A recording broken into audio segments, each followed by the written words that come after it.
আসসালামু আলাইকুম সম্মানিত দর্শক, আমরা আপনাদের জন্য আরেকটি ব্যাট নিয়ে আসছি ইউনেক্সের ইউনেক্স ডাবল প্লাস পাওয়ার। এই ব্যাগটা অত্যন্ত ভালো একটি ব্যাট ইউনেক্সের। আপনারা এই ব্যাগটা মিডিয়ামের ভিতরে আপনারা নিতে পারেন। দেখতে পাচ্ছেন 4টি কালার হয়ে থাকে, তো আপনারা যে কালার পছন্দ নিতে পারেন, সমস্যা নেই। আমরা সারা বাংলাদেশে হোম ডেলিভারি এবং খুচরা ডেলিভারি করতেছি।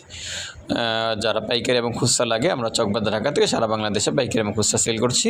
খুচরা দোকানে বিক্রি হয় না, শুধু অনলাইনে নিতে হবে। আপনার পাইকারি লাগলে আপনার দোকানে আসতে পারেন, চকবাজার ঢাকা আসতে পারেন। তো যাদের লাগে এই ব্যাগটা ইউনেক্সের, আপনি নিঃসন্দেহে নিতে পারেন। সুন্দর একটা ব্যাগ, অনেক ভালো একটা ব্যাগ, অরিজিনাল চায়না জাপানের ব্যাগটা। তো এই ব্যাগটার অনেক সুন্দর কোয়ালিটি। আপনার যাদের লাগে আপনার স্ক্রিন দেওয়া নাম্বারে যোগাযোগ করুন, হোয়াটসঅ্যাপের মধ্যে যোগাযোগ করুন, ইনশাআল্লাহ দ্রুত সার্ভিস পাবেন। এটাতে পাওয়ার টেনশন এগুলো কিছু লেখা থাকে না, মিডিয়াম কোয়ালিটি ব্যাট।